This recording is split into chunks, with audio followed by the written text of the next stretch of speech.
Now stay tuned to the following radio broadcast. You're listening to the Victory Station, AM 1360. We're glad you chose us. Thank you. It's Impact with the Florida Star, the largest, oldest, and most read African-American newspaper in Northeast Florida and South Georgia.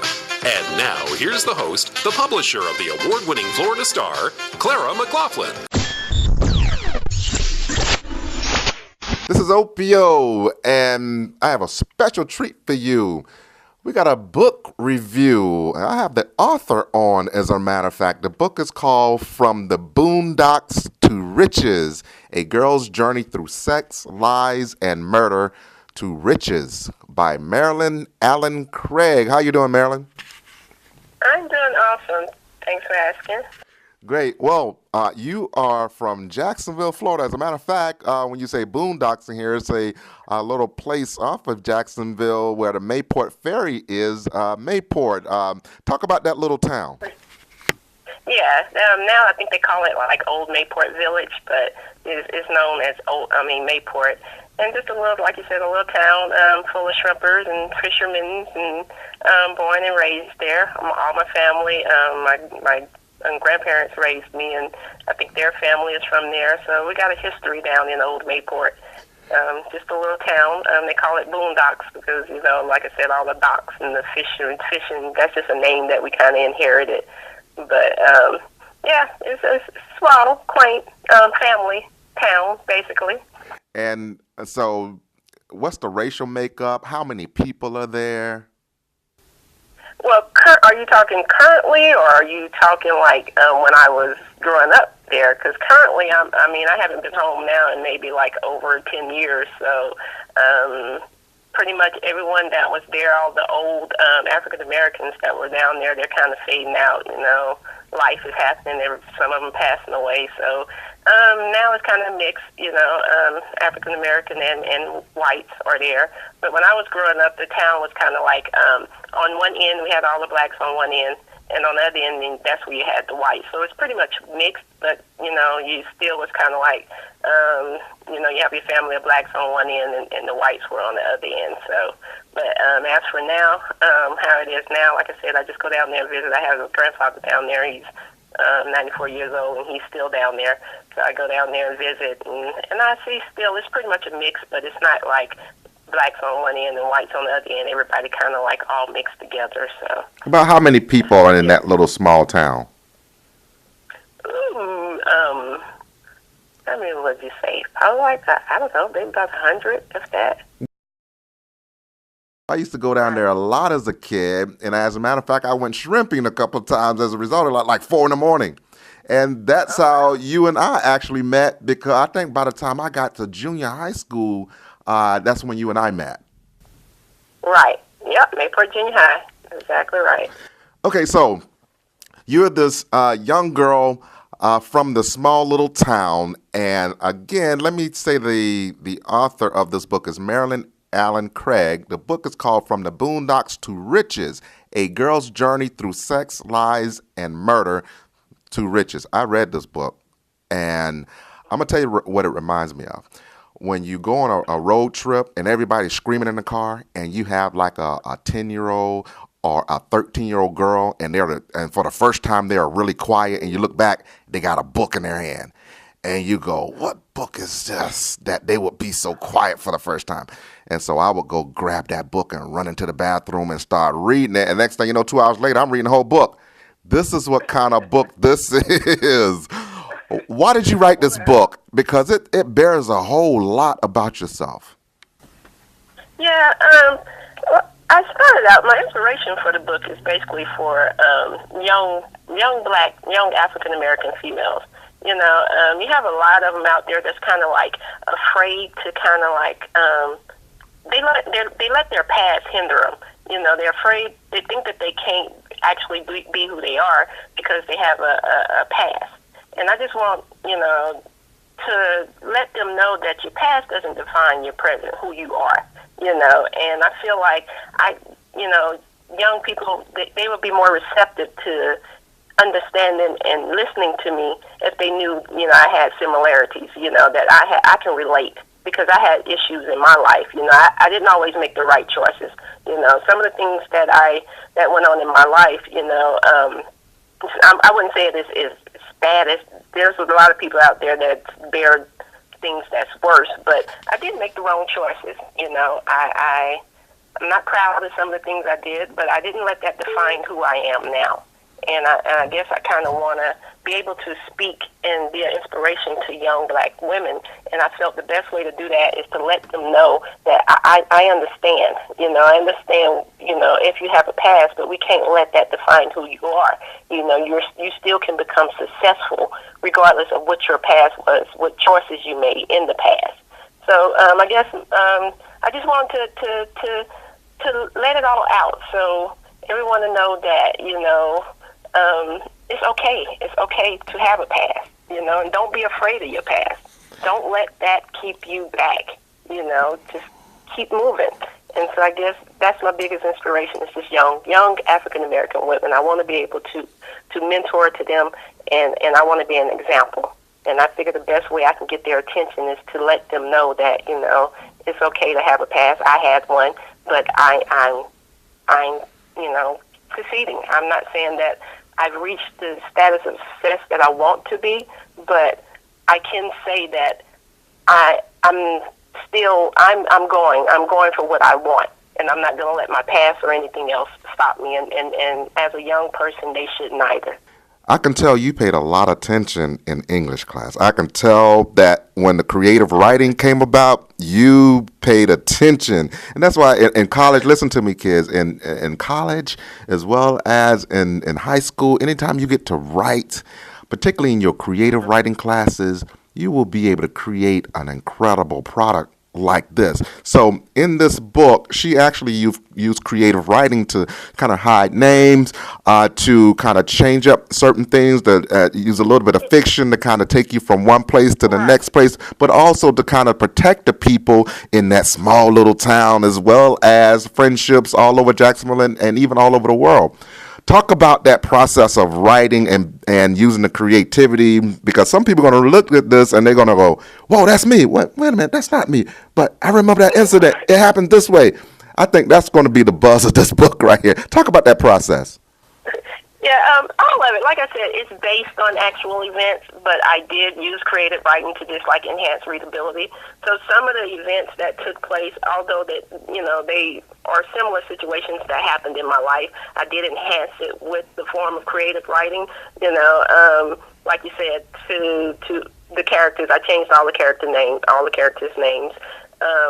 And I kind of like, you know, I wouldn't say I embellished a lot, but on certain areas I did enhance certain situations. Like you said, when I was in college, actually, you know, writing was just a hobby of mine. And when the teachers would give me my papers back, I hated like red markings on my paper. I hated that with a passion. So I kind of like wanted to prove I didn't want my paper given back with all these red marks. So I took a real interest and I studied, you know, more so my format of writing and you know, punctuations and you know, the different styles of writing. And the more I did it, you know, it just became enjoyable. It's something that I love to do now. I read a lot. I don't even watch television anymore. I haven't watched television literally in over 3-4 years now. So my time is consumed solely with reading books. I read books.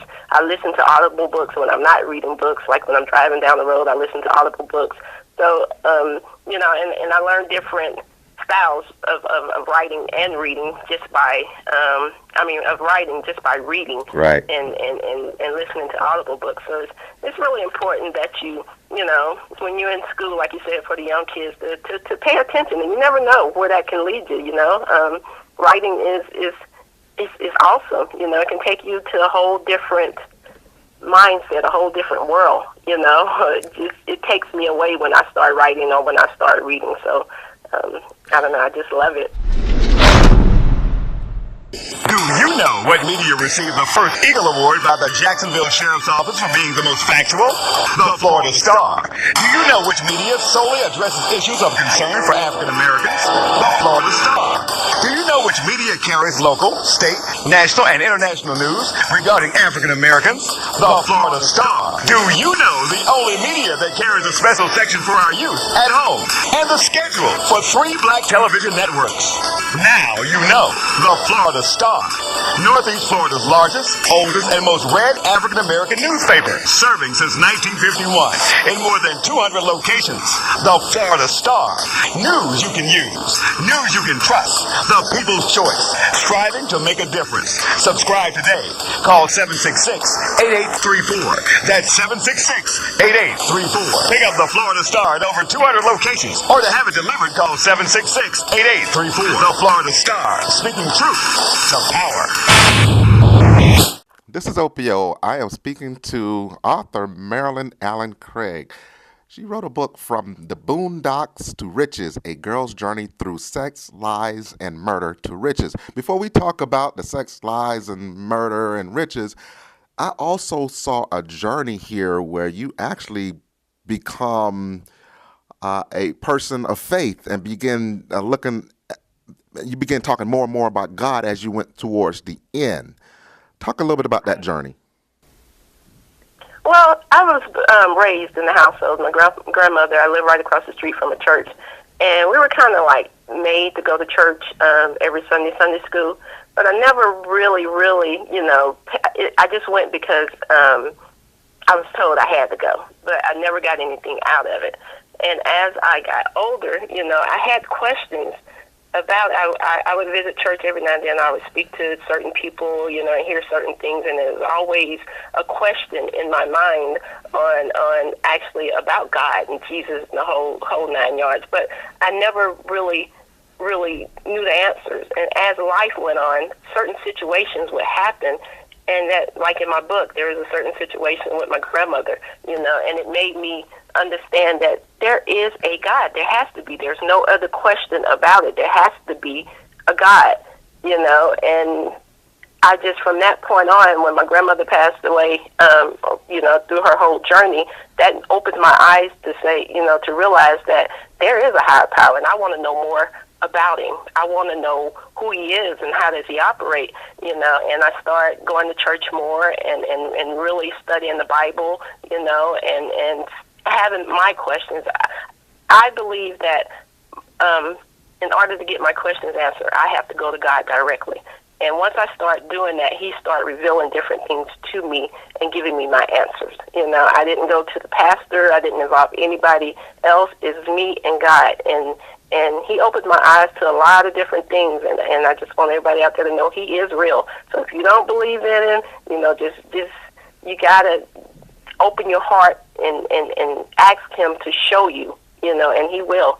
And it's been an awesome journey with me getting to know God, and I believe in him wholeheartedly, and I love him, and I don't do anything without putting him first. He's my number one. That's my number one. Anything I do, and I believe that everything that I've touched and all my journeys, he's been there leading me, and I can say I may have reached obstacles, but I haven't failed yet because I put God first. Now, in this book, I see a brutal murder happen to your dad. And, man, I could just imagine. How did that affect you? How did you find out about this? Talk about that. Wow. That was life-changing. Like I said, my dad was like my whole world. He was basically, I knew my mom, but my dad was more involved in my life, and I was like a daddy's girl. And when I heard about it, how old were you? I was 18. Yeah, and I was notified. I was home. I was in my own place, and they knocked on the door, and they just came out and said, "Billy," that's what they call him, "he's dead." And I'm like, I didn't understand. I didn't know what that meant. I'm like, "Billy's dead," and I'm like, "Who?" I kind of like just didn't. I couldn't even accept it. And then when reality hit me, I woke up. I guess I blacked out or whatever, and I was like, "Wow, my dad's dead," and that kind of like changed my life. I had to grow up tremendously when he died because I was daddy's little girl, and even though I was out on my own, he still, was my everything, and I didn't have any choice but to grow up, and I think it hurt more because he was actually taken from me, you know, with the murder, the way his life ended. I didn't get a chance to say goodbye. You know, most of the time when you have a person that's going through an illness or, you know, old age or whatever, you have time to prepare for that. I didn't have time. And the hardest part is when it happened, I was kind of like being the typical teenager, even though I was, you know, still out on my own, and I was going through a situation I was kind of hiding from him, you know, and I didn't get to talk to him in the last days. And I think that's what tore me up. It's still hard to talk about, but that's what tore me up the most is not getting to it. I beat myself up, but I should have answered the phone, or I should have, you know, been there. What if I could have been there for him? You know, I'm being stupid and I'm not answering the phone, and now I'll never get to say goodbye. And I think that's the hardest part that I still deal with today is that, you know. Now, there's a Me Too movement going on right now, and I saw a couple times in this book where people who are going through that movement, particularly men who need to understand certain things, girls who need to see somebody brave in a situation, they really need to read this book. And I don't want to give it away or spoil it for anybody, but you deal with the issue of rape and as well as being touched. Mhm.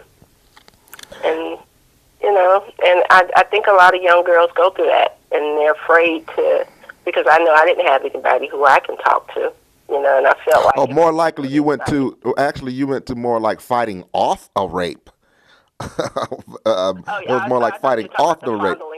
Right. Yeah. Okay. Yeah.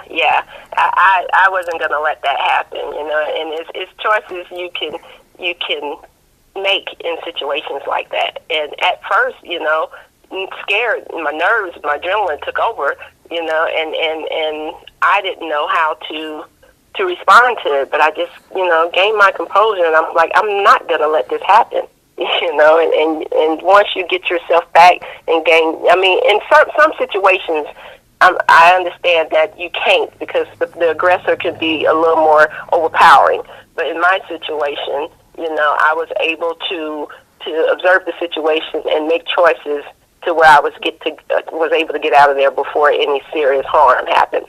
And I just thank God. That's another one of those situations where God was there and He was watching out for me, you know, and He helped me get up out of that situation. So, yeah, and it's a lot of young girls that goes through way more than what I did, and I can understand that fear that you go through at that moment is horrible, you know, and that's something that you have to deal with the rest of your life, and I can relate, you know, but it like I said, it doesn't have to define who you become.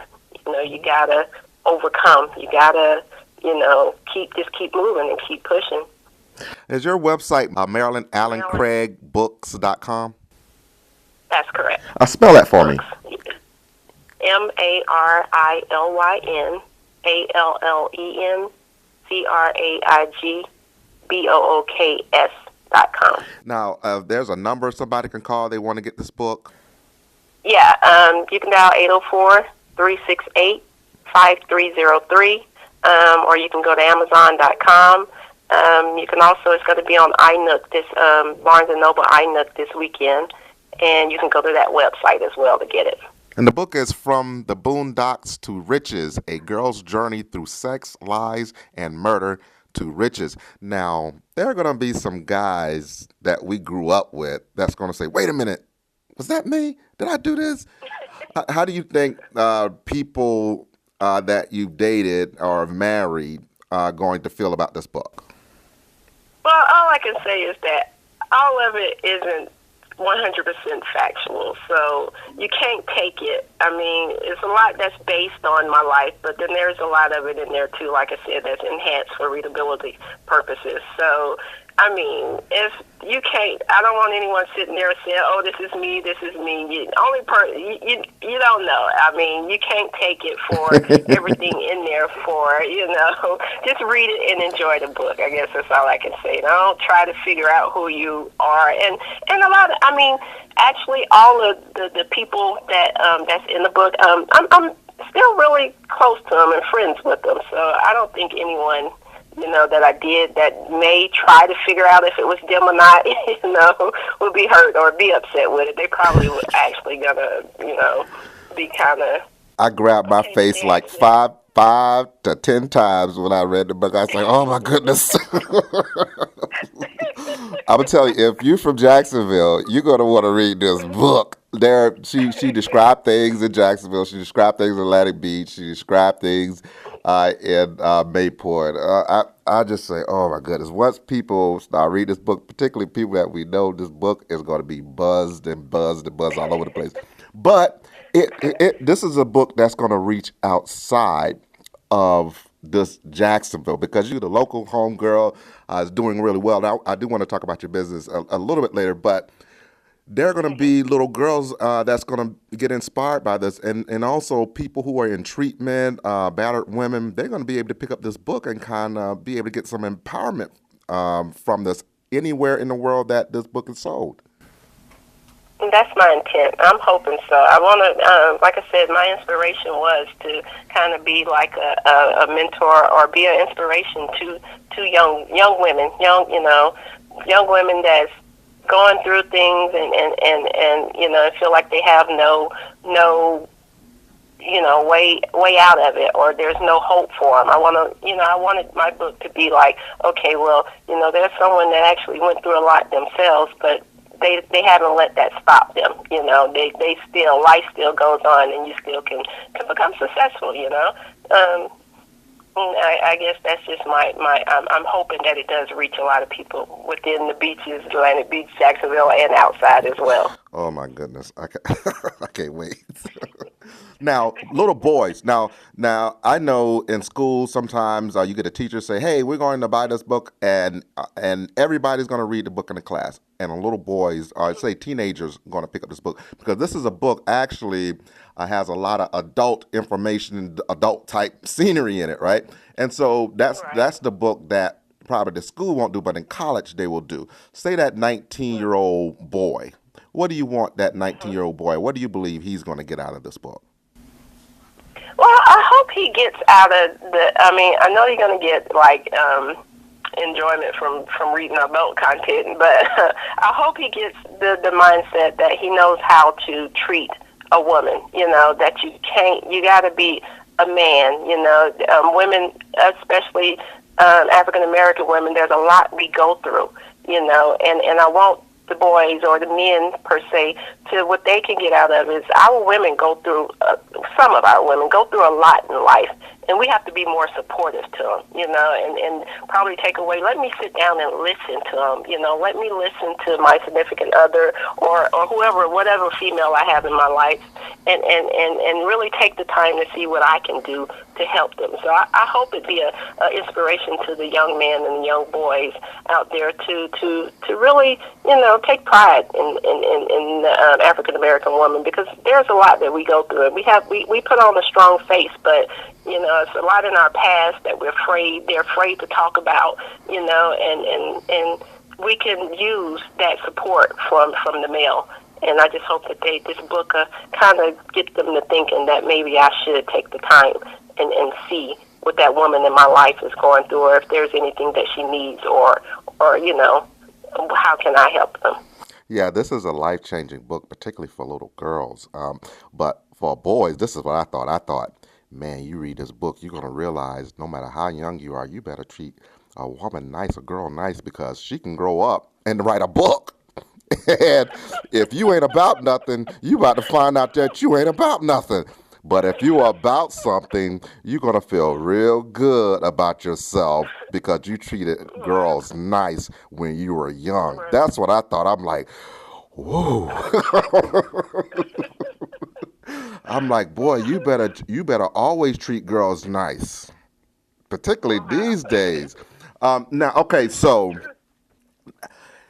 sex is a part of this book, and in this, I know in black culture, particularly conservative part of black culture, where we are still a very church-going people, we do not like to approach that issue. I've seen in different parts of the country, like mega black churches, they would have like a ministry for teens where they can really kind of let loose, and they have some really good people in there to kind of talk to them. And a lot of times they're professionals in their actual work, but they're also a part of this big church. But there are just a slew of churches that just don't get that. And the more conservative the church is, the less they're actually going to talk about sex and pleasure and drinking and just a number of things that leads to teen pregnancy, which you haven't dealt with teen pregnancy in this whole deal. Now, how do the grandmother, the church, that average family deal with say something that happened to you if they're not talking about sex? Yeah, that's the thing. Everybody knows that sex is a part of life, and it's going to happen regardless of if we talk about it or not. And I think that we need to, especially like the elderly women. I mean, like you said, they're very conservative. They have to. I think that they're going to have to start taking the approach. It's going to happen regardless if we talk about it or not. So why not prepare our young girls and let them know that they have someone to talk to. I got grandkids now, so I treat, because of what I went through, and I didn't have them. I was raised by my grandmother, and it was the same way. It wasn't talked about. No one talked about it. So I had to get out there and explore and learn about this on my own, which was the wrong way to go, because I'm learning from my peers, and I'm learning wrong information. But if I had that person that I can go to and was actually, telling me what I shouldn't be doing, or, how, telling me about sex and about life and the consequences, then I would have made better choices. So now with me raising my kids, my grandkids, I'm open, and they feel comfortable because of the fact that I'm open. They feel comfortable that they can come to me with anything. My daughter and I sit down and we talk, even when she was younger, we talked openly, and she's still, teenagers, they think they don't listen to everything you say, but she had that platform where she can come talk to me, and I get a second chance. I got granddaughters now. I got 3 of them, so it's like I'm taking that approach to, I'm not dealing with the sex is taboo. No one wants to deal with that, No one wants, everybody's sex is hush hush, but that's life. It's there. Without it, there wouldn't be life. So you got to stop being afraid to talk about life, and that's what sex is life. We may take it, some people take it to a level where it becomes, kind of like dirty, but it's because of what they do with it, but still, you don't have to approach it in that manner, and we have to start teaching our young girls and letting them feel comfortable with being able to come talk to and the elderly women have that experience, and I think they're the best ones to go to get, life advice. But it's sad that a lot of them are ashamed of it and won't speak about it openly. And I just, I think it's time that we have to change. We have to change that mindset. So let's end by talking about your business. So now you were just a big time. How did your mind go to business? Well, when I went to college, that was actually my major is in finance, accounting with a concentration in finance. And when I graduated from college, I worked an HBCU. She graduated from an HBCU, of course. It was a Virginia State. Yeah, Virginia State University in Petersburg, Virginia. Yep. So, and I got my degree, like I said, in accounting with a concentration in finance and a minor in management. And when I graduated, I ended up working in finance. I worked for the Virginia Department of Accounts and financial aid at schools, and I worked around the finance aspect. And I just got to thinking, it's like I wanna be a inspiration to. I want to be able to create jobs for people, and I want to do something meaningful. And I was sitting there every day making someone else rich. Sitting there 8 hours a day and making this next person rich. And I'm like, why can't I do that for myself? Why can't I get out there and make money for myself? And like I said, nothing but God. I started out with a lot of student loan debt, but I didn't let that hinder me. I just went out there and things just started happening, and I ended up with a full-service restaurant. I want to leave it right there so people can get your book. You got to have to read the book. And then, based on this book, we got to have another one because it you got to have to find out some other things. You kind of left it like that. I'm like, I got to see the next book. I got to see this next one. I am speaking with Marilyn Allen-Craig. Her book is called From the BoonDocks to Riches, A Girl's Journey Through Sex, Lies, and Murder to Riches. Marilyn, thank you. And tell people how they can get the book, phone number. MarilynAllen-Craig.com. You can pick it up from there, or you can pick it up from Amazon.com. You can get the Kindle version as well as the hardback. Also, you can call 804-368-5303, and we can get one right out to you. All right. Thank you, Marilyn. Appreciate it. All right. Thank you.